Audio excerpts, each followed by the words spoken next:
Y seguimos con lo que habíamos visto la semana pasada, que lo titulamos De Dios para ti.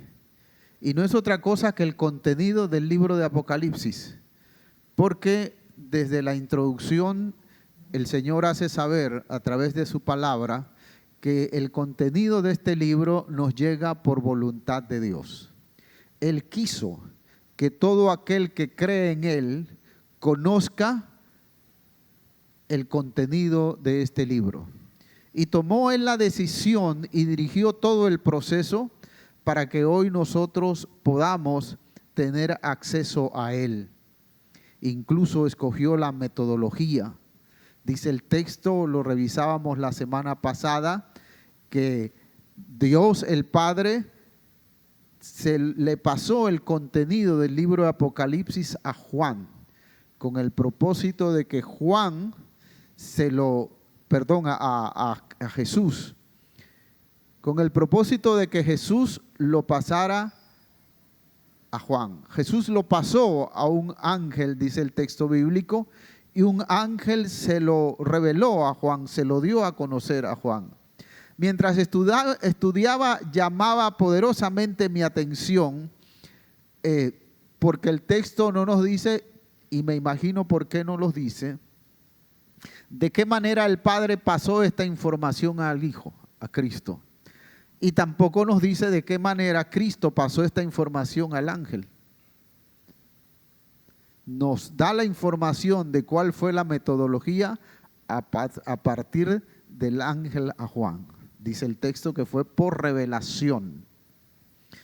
El ángel le reveló a Juan, por voluntad de Dios, todo el contenido del libro de Apocalipsis. Pero una vez que ya Juan tenía el contenido, entonces también se le dice a Juan cuál era el método de comunicación que tenía que utilizar para que a partir de allí todos los interesados y los que creen en Dios puedan tener acceso al contenido del libro que conocemos como Apocalipsis.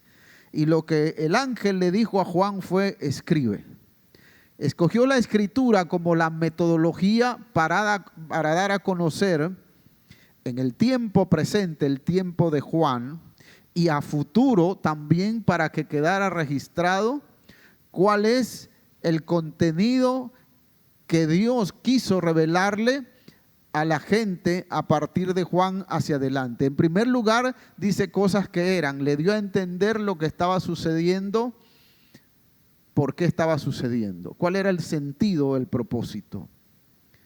Dice que también le dio a entender las cosas del futuro, para que sepamos por anticipado qué es lo que va a suceder a futuro. Y el ángel le dijo a Juan: esto que te estoy revelando va a suceder pronto.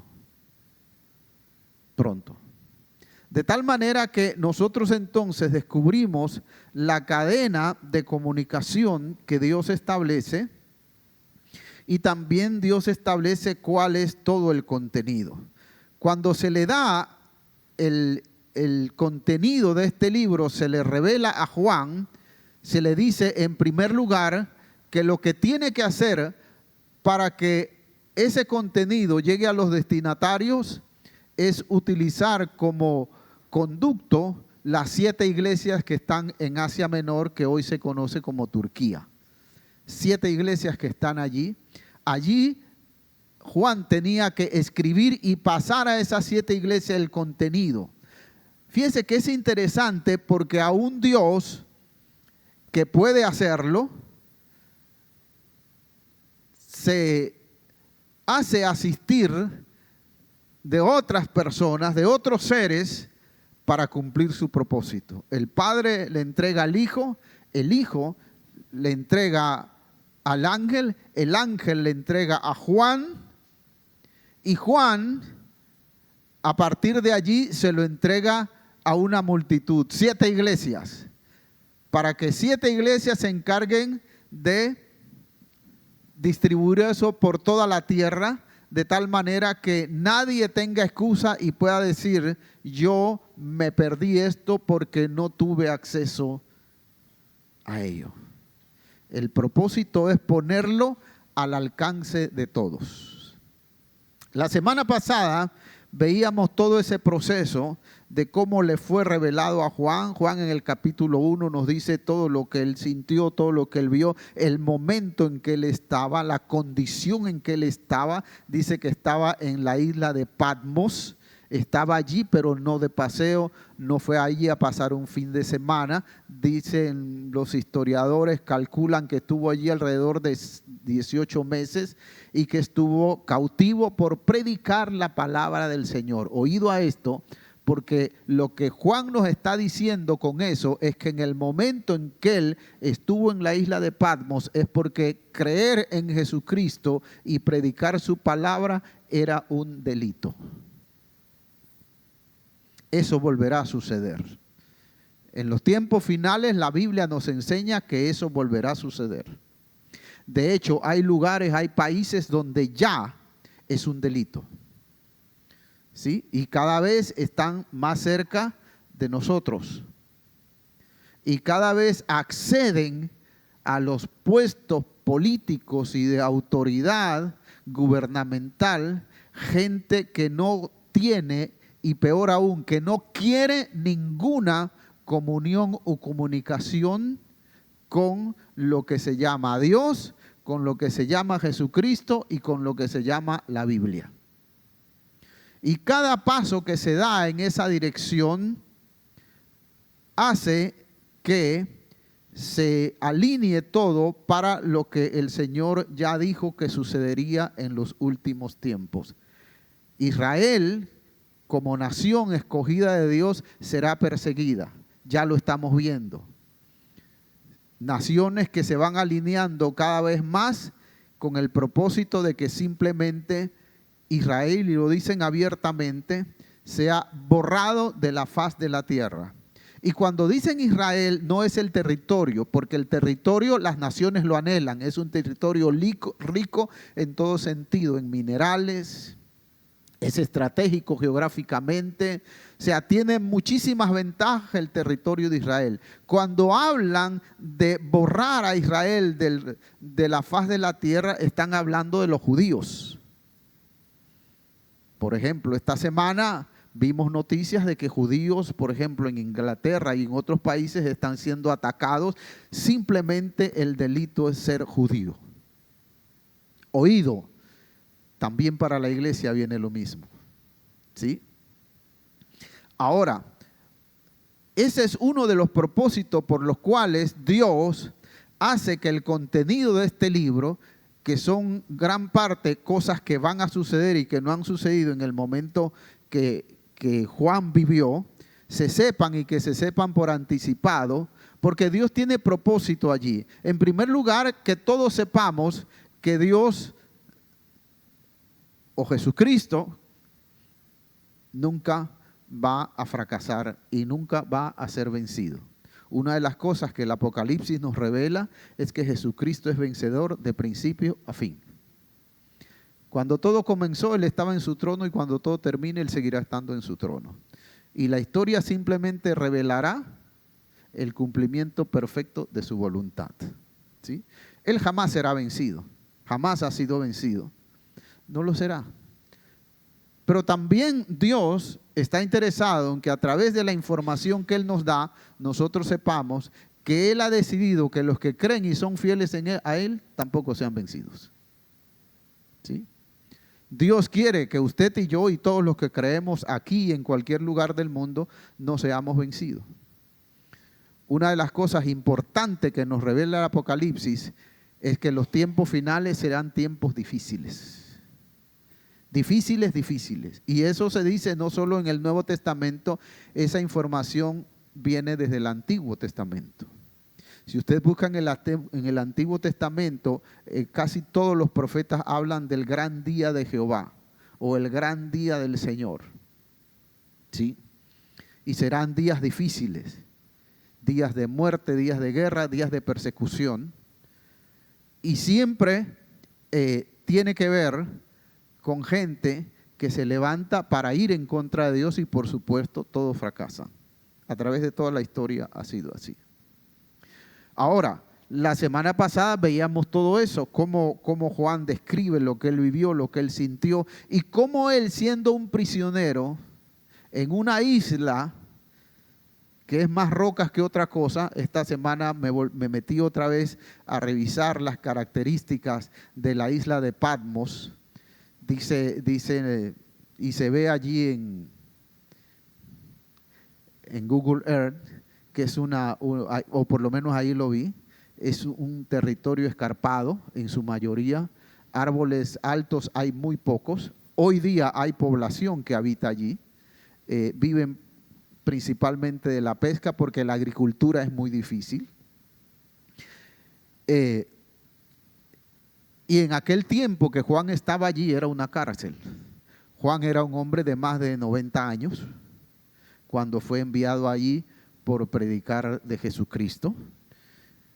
O sea que Juan, desde el punto de vista humano o lógico, era la persona menos adecuada para entregarle un mensaje que tenía que conocer toda la humanidad. Era viejo, estaba distante de tierra firme, muchos kilómetros. Usted puede entrar en el mapa y lo ve allí frente a ¿cómo se llama? A Turquía. Te pone allí isla de Patmos, allí en medio del mar Egeo, entre otras islas está la isla de Patmos. Sí. Y allí estaba Juan cuando Dios de repente, en un día que se supone que es sábado, porque él dice que estaba en el día del Señor, la iglesia primitiva no guardaba el domingo como posteriormente la iglesia lo hace, sino que ellos como judíos, sabiendo que la llegada de Jesucristo era simplemente la continuación del plan de Dios, eso para los que lo entendieron, ellos seguían guardando el sábado como el día del Señor. Entonces se cree que Juan estaba, porque él dice estaba en el día del Señor y estaba adorando al Señor en el Espíritu. O sea, ese día él lo había dedicado a estar en comunión con Dios, estaba orando, estaba cantando posiblemente, y de repente le llega la revelación de Dios y él comienza a escuchar a Dios y a tener visiones acerca de lo que Dios le está diciendo. Y se le dice que ese contenido, esa revelación, es para que la sepa el resto de la humanidad. Qué difícil para Juan, desde el punto de vista humano, decir, bueno, ¿qué posibilidad tengo? Decía yo la semana pasada, que precisamente la entrega de la revelación por parte de Dios a Juan era como quien dice la garantía para decirle, de aquí vas a salir, yo te voy a sacar de aquí. Te la entrego porque te voy a sacar de aquí. Entonces te la entrego para que tú puedas testificar ante los demás y que los demás sepan que independientemente la desventaja que tengan o la dificultad que puedan tener frente a sí, si reciben lo que Dios les da y hacen lo que Dios les manda, siempre serán vencedores. Y Juan recibe la revelación de Dios. ¿En qué momento él regresó de la isla de Patmos? No se sabe. Pero él regresa y de una vez él comienza a distribuir lo que Dios le había mandado que hiciera. Y la carta entonces está dividida básicamente en dos partes. La primera va desde el capítulo 1 hasta el capítulo 3 y luego todo el resto de la carta. Al final hay un epílogo allí o conclusión de la carta. Y lo que les decía yo la semana pasada es que a nosotros en este momento, o por lo menos lo que pienso yo que a nosotros nos interesa, son las claves de victoria que Dios le revela a Juan a través de las 7 iglesias. ¿Por qué? Porque las 7 iglesias, de acuerdo a los estudios que se han realizado, se cree que representan a la iglesia. Cada iglesia representa un momento de la iglesia a través del tiempo, de las diferentes edades o épocas, desde el momento en que la iglesia existe. Hay momentos en que la iglesia es fiel, hay momentos en que la iglesia está decaída, hay momentos en que la gente se va de la iglesia, hay momentos en que la gente viene por marejadas a la iglesia. O sea, la iglesia tiene como característica pasar por todas esas situaciones, por todas esas condiciones. Pero también las 7 iglesias revelan en su estado, el estado de la iglesia en general. Hoy día hay iglesias que están llenas de gente y hay otras iglesias donde la mayoría de la gente se fue. Hay iglesias que están llenas de gente, pero mucha de la gente que está allí es gente que no le importa con Dios, simplemente se acostumbró a ir. Y una vez que sale de la iglesia o antes de entrar a ella, cuando digo iglesia me refiero al recinto donde nos reunimos, vive como le da la gana y no le importa lo que Dios dice o lo que Dios manda. Y así encontramos la característica de las 7 iglesias en los tiempos presentes y a través de todas las edades.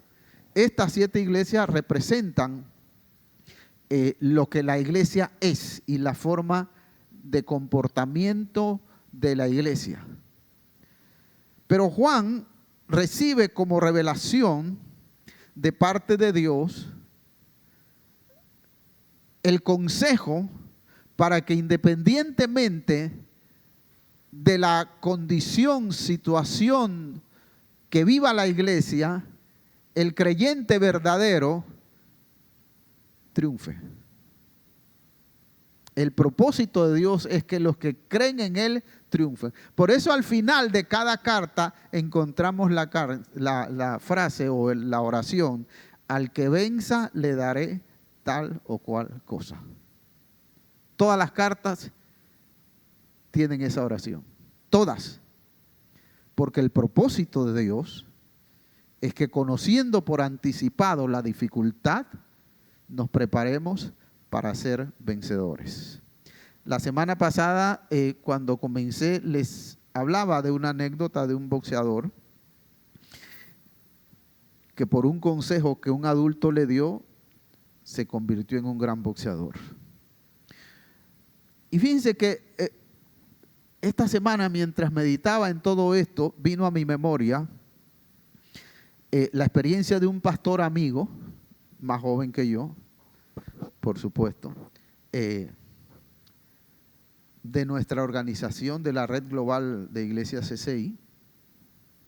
Cuando él estaba comenzando el pastorado, él tuvo dificultad en su iglesia.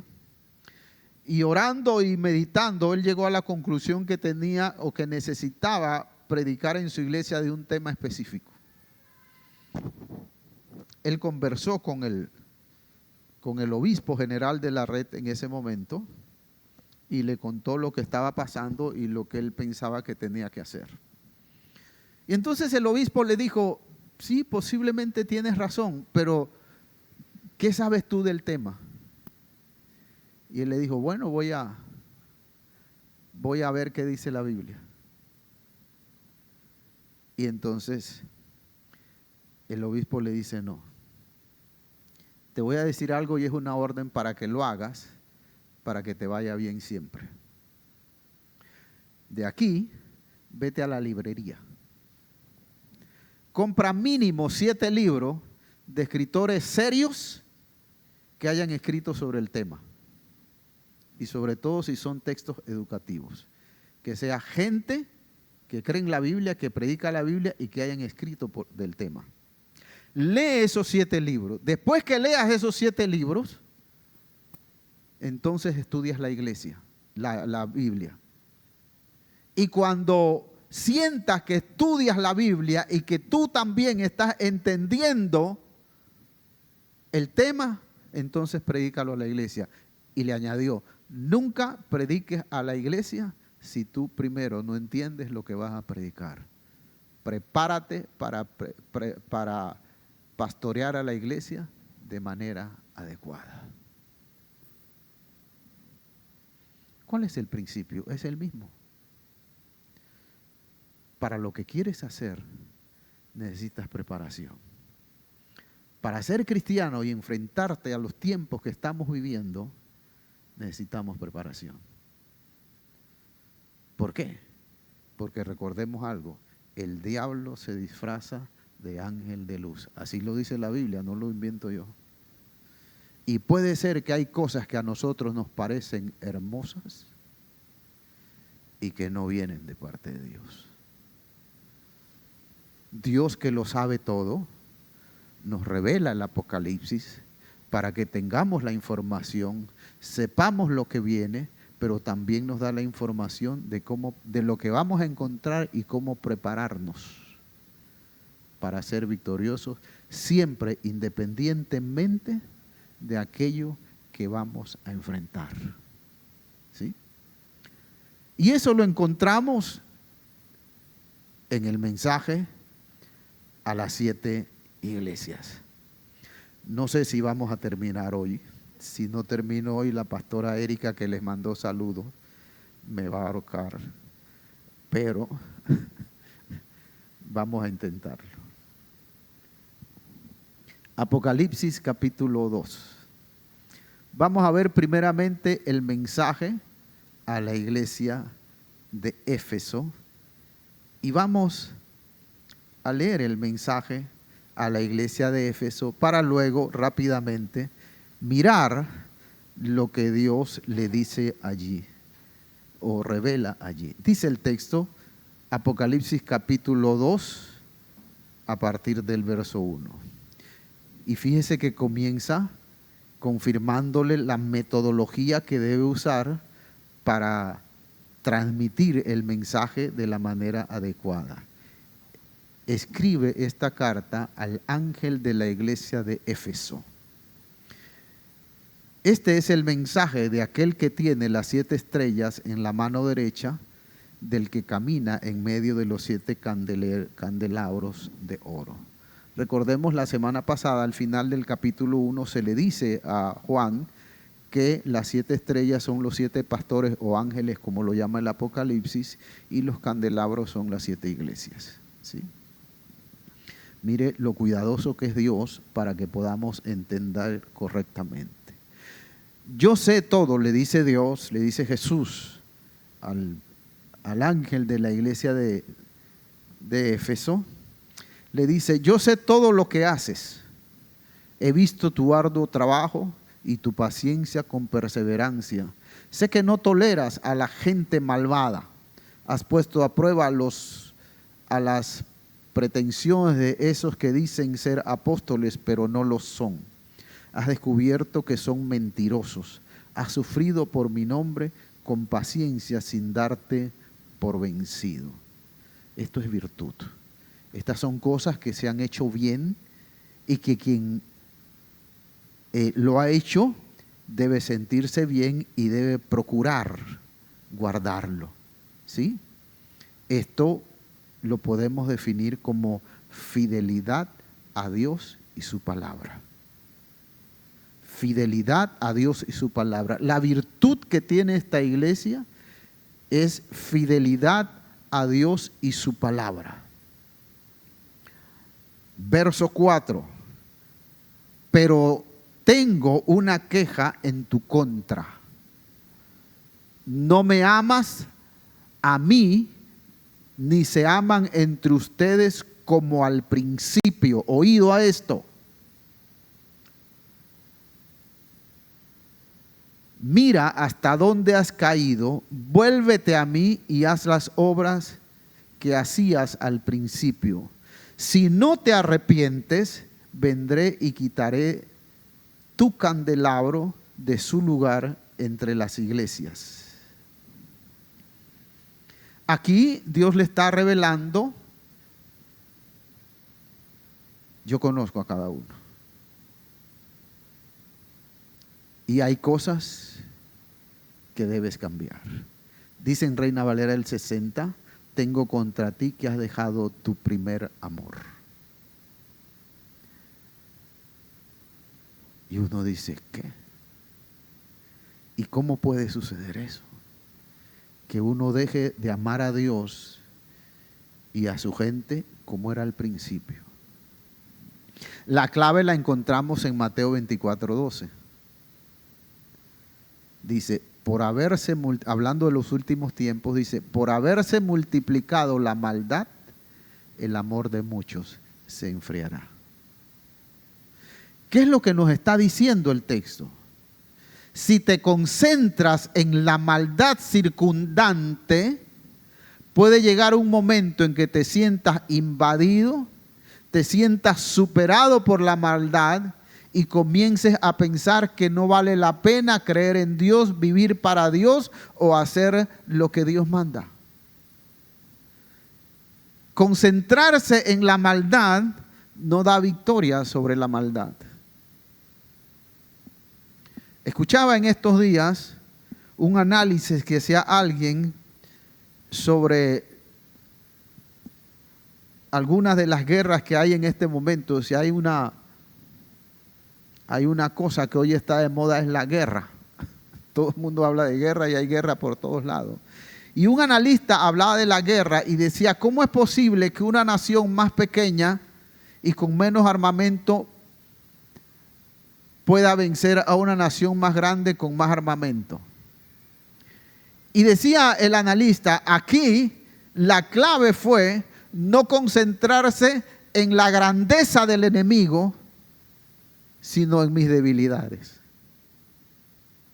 ¿Cuáles son las debilidades que yo tengo que pueden servir de entrada al enemigo para que me ataque? Tengo que considerar mis debilidades, tengo que buscar solución para eso y luego tengo que considerar las debilidades del enemigo. Pero si yo me concentro en su poderío, siempre me voy a ver más pequeño. Voy a revisarme primero yo, cuáles son mis debilidades. Luego voy a revisarlo a él, cuáles son sus debilidades. Y después me voy a dar cuenta que hay cosas que yo le puedo hacer. Hace muchos años escuché a un amigo que le tenía pánico a los perros. Y entonces, él contaba que una vez él iba por la calle y le salió un perro de esos grandes, un pastor alemán así grande. Y se le paró enfrente y comenzó a gruñir. Y dice que él comenzó a caminar lentamente hacia atrás. Y el perro caminaba hacia él. Y dice que en medio del pánico que él tenía, él recordó que él había visto perros huir. Y él dijo, y no tengo nada, ¿y cómo le hago frente? ¿Cómo? Y entonces dice que en medio del pánico a él se le ocurrió, ¿y si camino hacia el perro? Y entonces dice que él se paró, miró al perro, lo miró fijamente y dio un paso hacia el perro. Dice que el perro gruñendo todavía, pero comenzó a caminar hacia atrás. Y él se dio cuenta, dice, en ese momento, que en la mayoría de los casos, los perros atacan no porque sean valientes, sino porque descubren que los demás le tienen miedo. Y dice que él comenzó a caminar hacia el perro y llegó un momento en que mientras más rápido caminaba, el perro más rápido se iba. Y cuando él comenzó a correr, el perro comenzó a llorar y se fue. Y él dice, allí yo descubrí que la clave para los perros cazar es utilizar el miedo de la presa.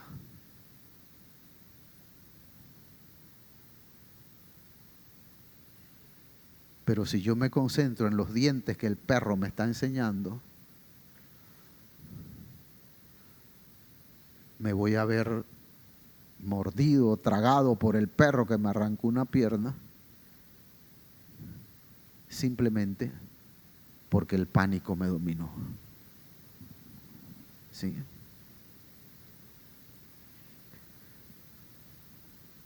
Seguimos leyendo.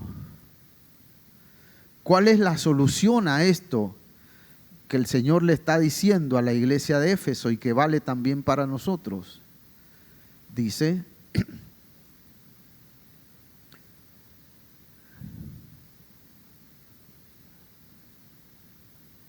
si no te arrepientes, vendré a ti. Aquí la solución es arrepentimiento.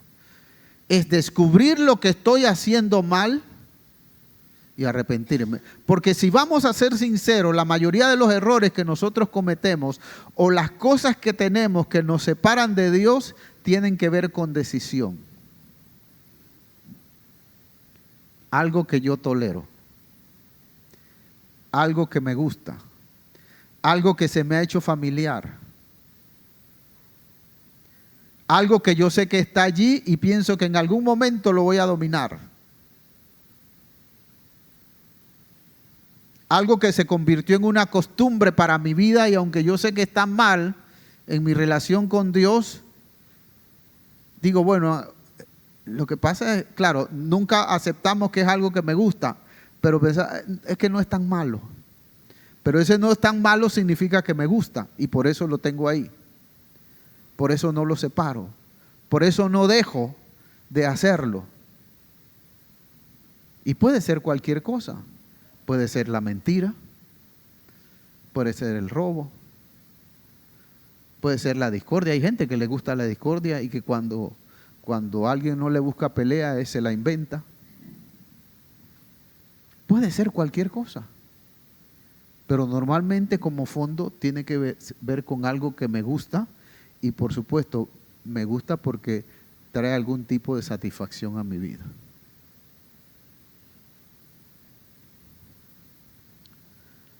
Dice, si no te arrepientes.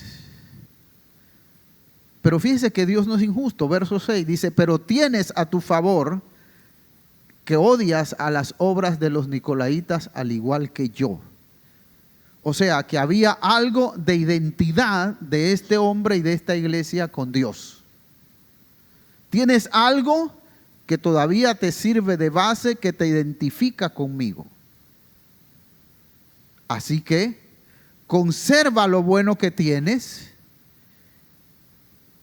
y sobreponte a lo malo que estás haciendo.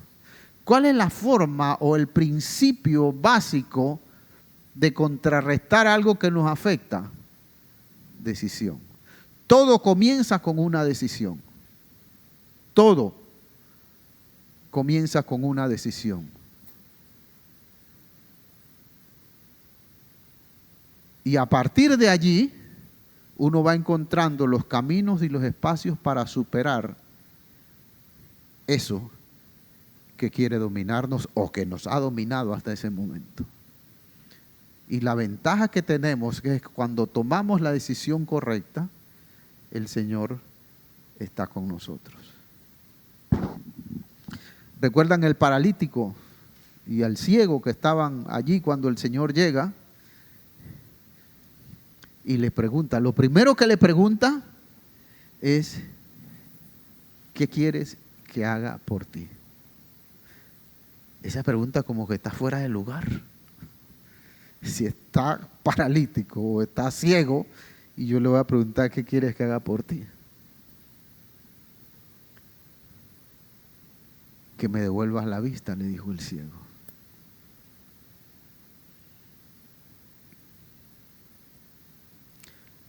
El principio de la solución es decidir querer cambiar. Porque si no queremos cambiar, ni el Señor va a cambiar la situación. ¿Sí? Porque Él nos ha dado el libre albedrío, de tal manera que Él no se opone a nuestra voluntad. Puede no estar de acuerdo, pero mientras nosotros la querramos, Él nos la deja ahí. Como quien dice, ¿tú quieres llevar esa bolsa? No necesitas llevarla, pero si la quieres llevar, todo comienza con una voluntad. Fíjese que revisamos en la Biblia toda la gente a la cual Dios sanó o que hizo algún milagro para él, y con cada uno de ellos Dios contó lo primero con su voluntad. ¿De verdad lo quieres? Ok.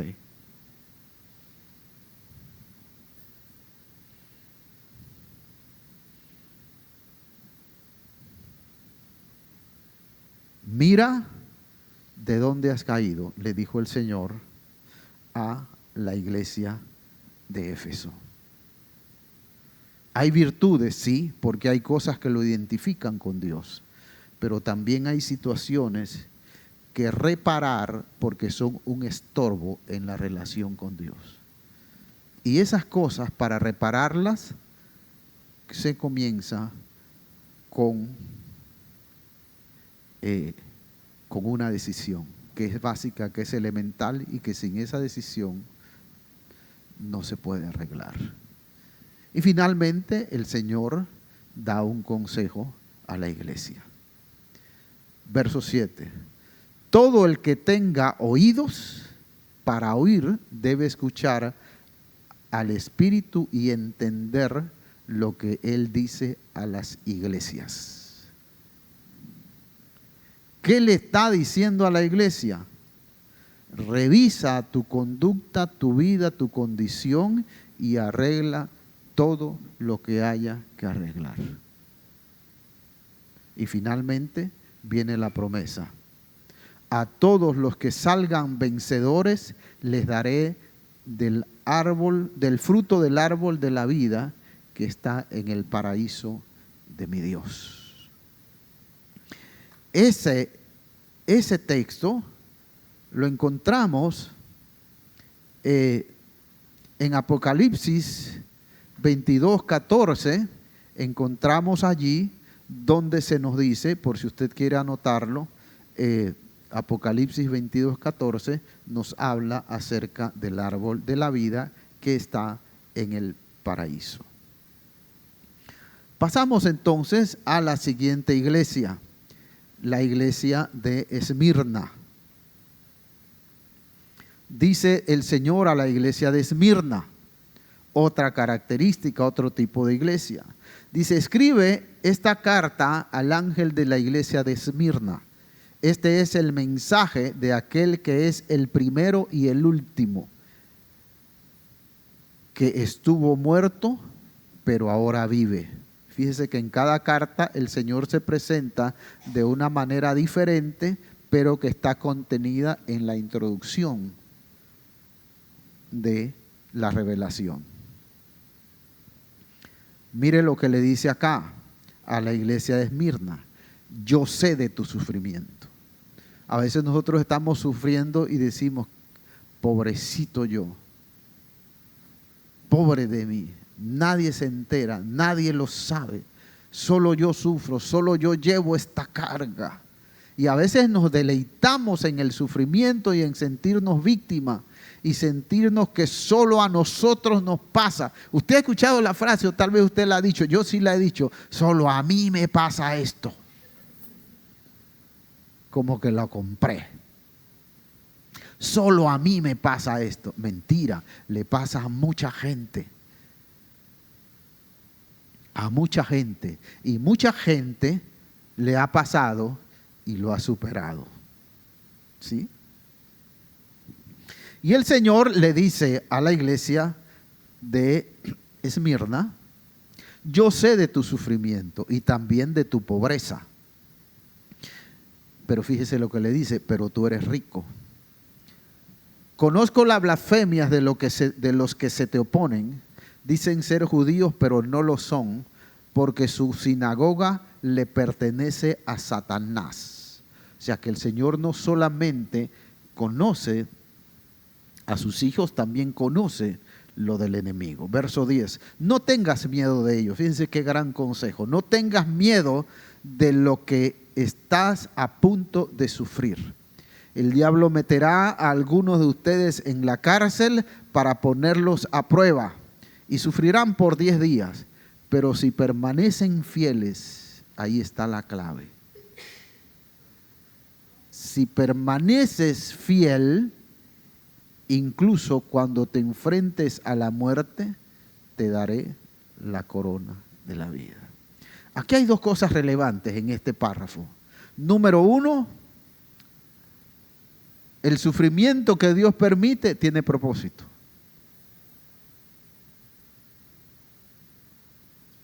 El sufrimiento que Dios permite tiene propósito. Claro, cuando estamos en medio de la situación y miramos a los ojos a la muerte, es difícil pensar que Dios tiene propósito al permitir que suframos a ese nivel.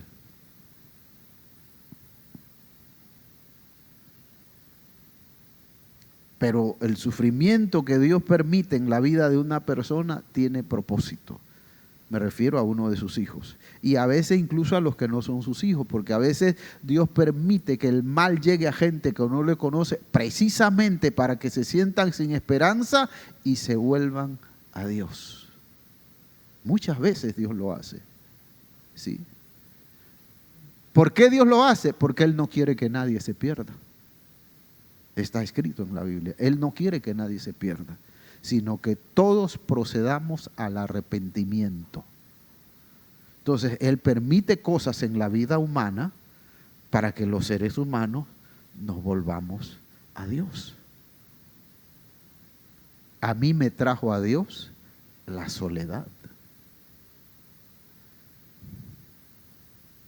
Yo me había peleado con toda mi familia después de la muerte reciente de mi madre.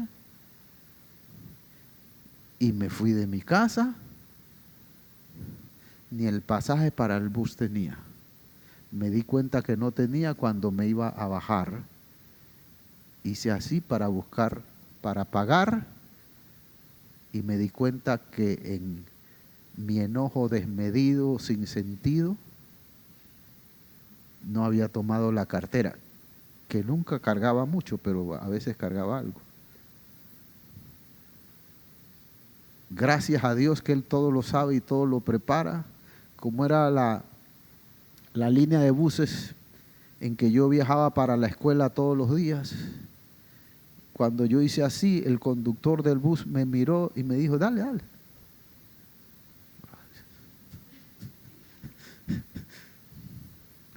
Pero el siguiente paso fue que me bajé del bus, me paré en el parque y me pregunté, ¿y ahora qué hago?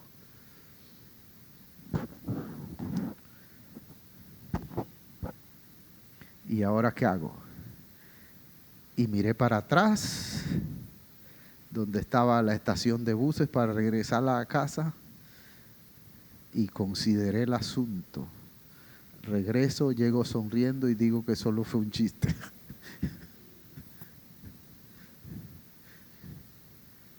Pero me quedé mirando, se me llenaron los ojos de lágrimas y dije, no regreso.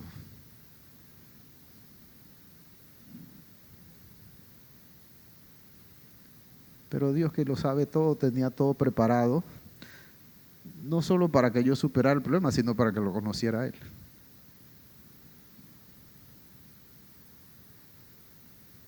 Porque en la escuela había tenido un compañero en la escuela que nos evangelizaba y yo era el que más se burlaba de él y le decía de todo, hasta groserías, palabras vulgares. Y él me miraba y se reía y me decía, un día te voy a ver predicando en la iglesia.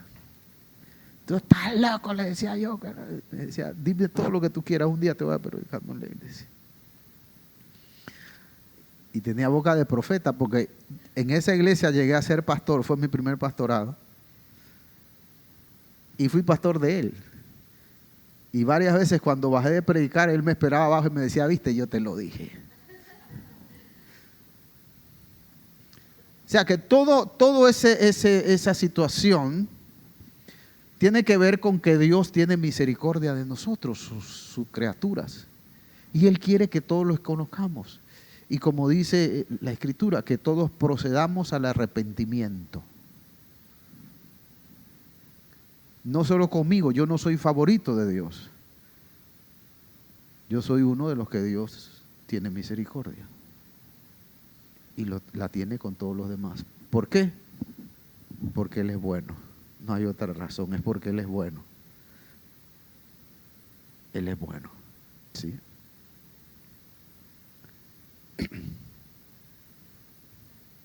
Por eso el Señor le dice a esta iglesia, si permaneces fiel, aun cuando te enfrentes a la muerte, te daré la corona de la vida. ¿Sí? ¿Cuál es la clave aquí para enfrentarse a la dificultad? La fidelidad. Fíjense que la primera, en Éfeso, la clave es identidad con Cristo. si mantienes tu identidad con Cristo. Ahora la clave es fidelidad. Si te identificas con Cristo, sé fiel a Cristo. Y finalmente viene el consejo, verso 11.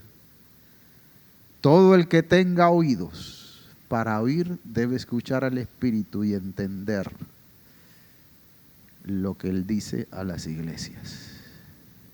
Los que salgan vencedores no sufrirán el daño de la muerte segunda. Sí. No sufrirán el daño de la muerte segunda. Se nos dice en Apocalipsis 21:8 ¿qué es la muerte segunda? Es la separación eterna y permanente de Dios. Para todo aquel que aunque en algún momento se le entregó, le conoció y lo siguió, no permaneció fiel a Él.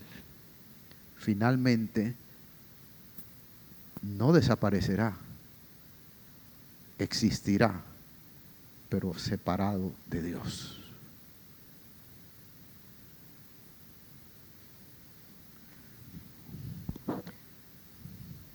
El otro día me caí y me golpeé un dedo del pie.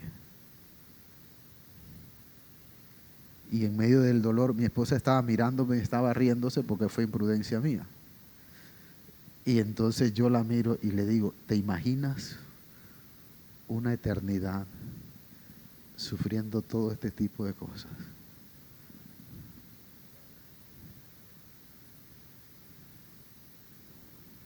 No, no vale. Pues dice el Señor, le dice a la iglesia de Esmirna que hay una forma de que no suframos el efecto de la muerte segunda. Permanecer fieles al Señor.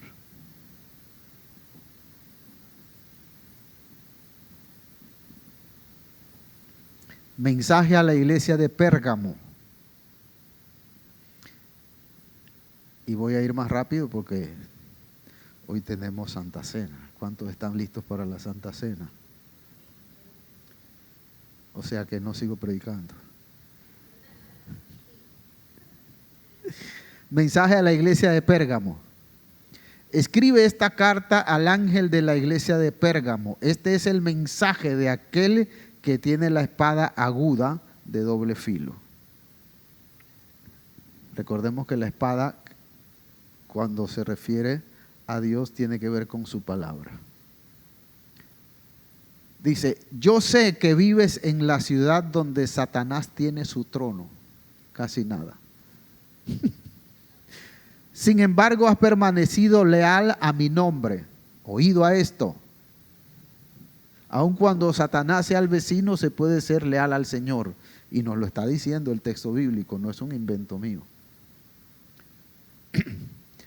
Te rehusaste a negarme aun cuando mi fiel testigo Antipas murió como mártir en medio de ustedes, allí en la ciudad de Satanás. O sea, mataron a un cristiano verdadero allí como mártir. ¿Qué quiere decir? Tal vez lo apedrearon, lo atravesaron por la espada, con la espada, quién sabe qué le hicieron, pero el hecho es que lo mataron por su identidad con Cristo.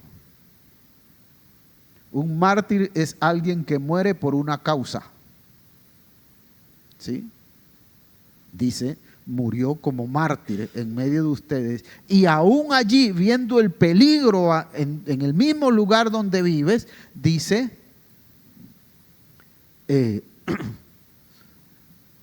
permaneciste leal a mi nombre. Clave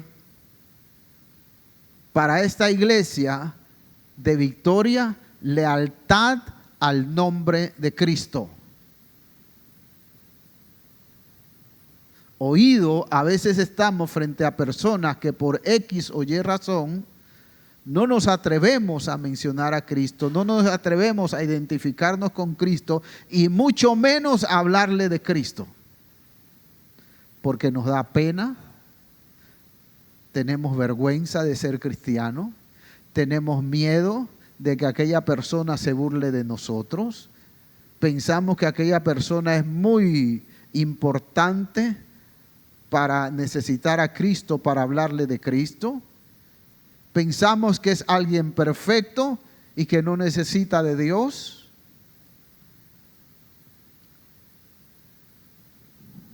O que el peligro es tan grande que mejor no digo nada, pero para que no me digan nada, para que no me hagan nada. Dice, pero aun cuando viste a uno igual que tú morir como mártir allí en medio de ustedes, permaneciste fiel a mi nombre. Verso 14, pero tengo unas cuantas cosas, unas cuantas quejas contra ti. Toleras a algunos de entre ustedes que mantienen la enseñanza de Balaam, libro de Números, a partir del capítulo 19 por allí en adelante. Balaam era un falso profeta que fue buscado por un enemigo de Israel para que maldijera a Israel. Y Dios no le permitió que maldijera a Israel. Pero posteriormente en las escrituras, en los escritos posteriores, descubrimos que se dice lo que aquí se menciona. ¿Cuál fue el pecado de Balaam? Que le enseñó a Balac cómo hacer tropezar al pueblo de Israel. O sea, no lo pudo maldecir porque Dios no se lo permitió. Pero en el libro de Números más adelante se nos enseña que él le dijo a Balac, así no los puedes vencer, Dios no te lo va a permitir. ¿Cómo los puedes vencer? Enséñalos a pecar. Si los enseñas a pecar y ellos pecan, entonces Dios se aparta de ellos y los vas a poder vencer. ¿Y qué hicieron la gente de Edom, que era el pueblo donde habitaba, que era rey Balac? Provocaron a los israelitas a través de sus mujeres. Y uno dice, qué malos los edomitas. No, no fueron los edomitas. Fue la lascivia personal no corregida. Lo que hizo caer a los israelitas fueron los israelitas. No atendieron su problema y cuando vino la provocación, cayeron como papaya madura o como mango. Usted se ha dado cuenta que los mangos no hay que cosecharlos en el árbol, solo hay que ir debajo del árbol y ellos caen solitos cuando están maduros. Así cayeron los israelitas frente a los edomitas. Ellos simplemente descubrieron por consejo de Balaam cuál era la debilidad de los israelitas.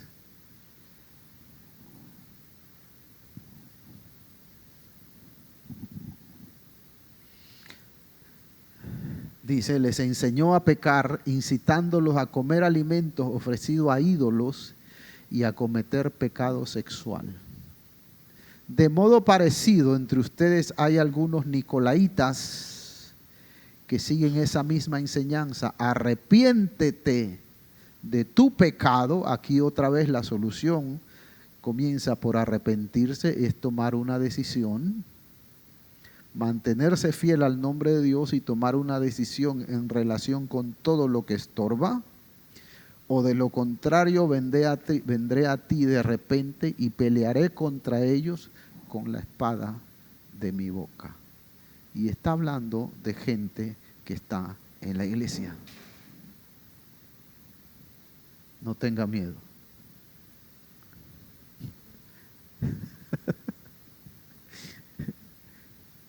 Está hablando de gente que está en la iglesia, pero que está allí y no ha querido arreglar su vida. sino que estando en la iglesia hace cualquier cosa y vive de cualquier manera y dice yo soy. Pero fíjese que en cada una de estas cartas, una de las cosas que es constante es que Dios le dice, yo sé lo que haces, yo sé quién eres.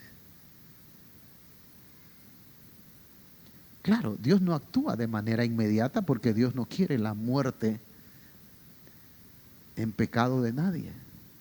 Dios nos da tiempo, a todos nos da tiempo. Pero también Él espera que aprovechemos el tiempo para corregir. Dios quiere que corrijamos. Por eso le dice, arrepiéntete, toma la decisión de tu pecado, o de lo contrario vendré a ti de repente, pelearé con ellos, o sea, con los que mantienen su vida alejada de Dios y que la llevan a su manera, y pelearé contra ellos con la espada de mi boca. Verso 17. Todo el que tenga oídos, fíjese que el consejo se repite una y otra vez en las 7 cartas. Todo el que tenga oídos para oír debe escuchar al Espíritu y entender lo que Él dice a las iglesias. Y viene la promesa. Igual, a todos los que salgan vencedores le daré el maná que ha sido escondido en el cielo. Y le daré a cada uno una piedra blanca, y en la piedra estará grabado el nombre nuevo que nadie comprende aparte del que lo recibe. Promesa. Hay promesa de Dios añadida a todo aquel que es fiel. No solamente que alcanzará la salvación y será victorioso como Dios quiere que sea con todos, sino que Dios le añade valor haciendo promesas para que sepamos lo importante que es para Él que cada uno de nosotros sea vencedor. A Dios le importa tu salvación y la mía y la de toda la raza humana. Por eso su sacrificio en la cruz del Calvario no fue por uno, fue por todos. Y donde sea que existe una persona que se arrepiente y que se vuelve a Cristo, el Señor lo va a salvar. Ese es el propósito de Dios. Eso es lo que Dios quiere para ti, para tu familia, para tu vecino, para tu hermano, para la persona con la cual te encuentras. Fíjese que es tan fácil hablarle a otra persona de Cristo, tan fácil. A veces toma un minuto. Esta mañana me dio dolor. Fui muy temprano a un laboratorio a hacerme unos exámenes. Y mientras el laboratorista me extraía la sangre, comenzamos a conversar. Muy afable el joven. Y cuando me levanté y salí, dije, ¿y por qué no aproveché para hablarle de Cristo? Fue algo que vino así de repente. ¿Por qué no le hablé de Cristo? Tuve con él como 5 minutos y no le dije nada. Ha habido otros momentos en que con otras personas sí lo he hecho. Y recuerdo a una que me dijo, esto era lo que yo necesitaba hoy, saber de Dios. Pero esta mañana no lo hice. Y es tan fácil. Dios nos pone a la gente allí, porque Dios quiere que todos seamos salvos. Y no solo debemos conformarnos con serlo nosotros si estamos en la batalla de ser salvos y mantener nuestra salvación, también debemos recordar siempre que los demás también necesitan salvación, al igual que nosotros.